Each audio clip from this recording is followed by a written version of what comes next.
ভালো করে শোনেন, যাদের কোনো চাকরি নেই, ব্যবসা নেই, বাণিজ্য নেই, কর্মজীবন নেই, পীরের নাম নিয়ে শুধু বসে বসে খায় আর পেট আর জহব্বা বড়া করে, এগুলো পীর না, এগুলো শয়তানের ভাইরা ভাই। কিয়ামতের ময়দানে যখন বড় বড় জাহাজ, রশিদ আহমদ গঙ্গি রহমাতুল্লাহ আলাইহি,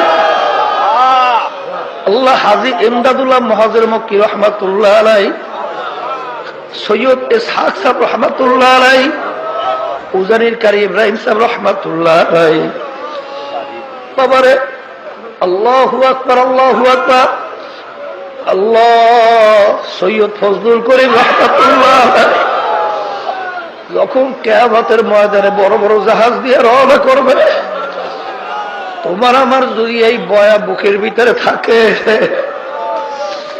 ডাক দিয়ে বলবে আল্লাহ আল্লাহ।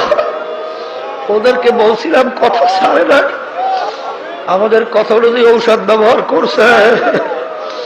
মাবুদের দরবার বলবে মাবুদ গো, ওরা মূর্খ, ওরা কিছু বোঝে নাই, যা বলছি ছাড়ে নাই। মাবুদ গো দয়া মায়া করে আপনি ওদেরকে আপনার কুদরতি কোলের মধ্যে টাইনে আনা।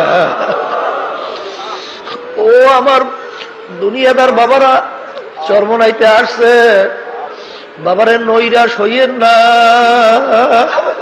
সাবাকাত রহমাতি, আমার মাওলার রহমত গালেব হয়ে গেছে, আমার মাওলার গোসার চেয়ে মাওলার রহমত গালেব হয়েছে। আমার মাওলার দয়া কোনো শেষ নাই বাবারে। আল্লাহু আকবার, আল্লাহু আকবার।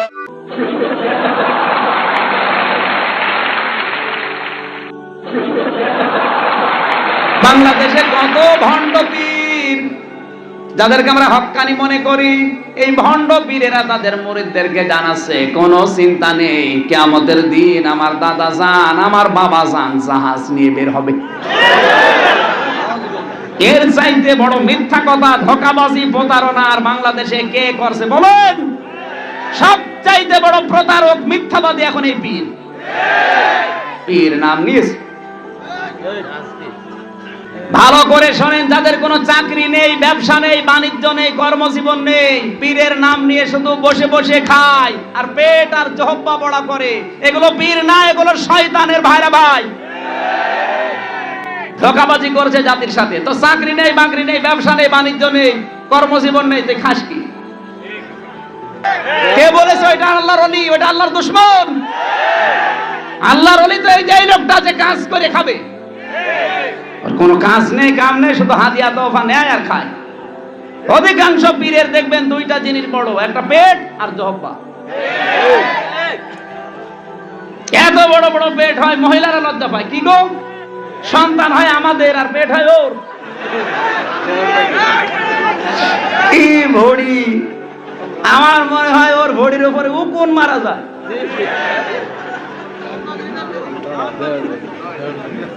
আর মানুষকে ধোঁকা দিয়ে বোকা বানিয়ে রেখেছে। সবচাইতে বড় প্রতারক এই বাংলাদেশে এই পীর।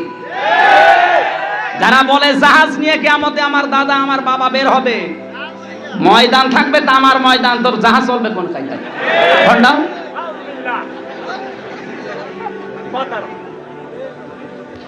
আমার দৃষ্টিতে এখন এই পীরের চাইতে প্রতারক পীর বাংলাদেশে আর নেই।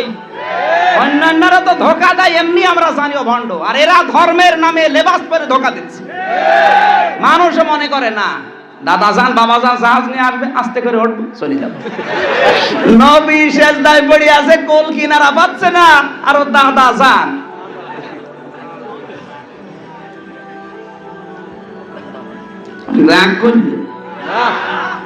আপনি বলেন তো, আপনার কমন সেন্সের যদি কমন বাদ দিয়ে শুধু সেন্স থাকে, তাহলে এরকম গাঁজাখড়ি কথা বিশ্বাস করা ঠিক? সেই মানধাতা বলে চিন্তায় আছে ওর দাদা ওর বাবা জাহাজ নিয়ে আসবে। জাহাজ কি তোমার বরিশাল পেয়েছে? ভণ্ডামি করা জায়গা পাও না?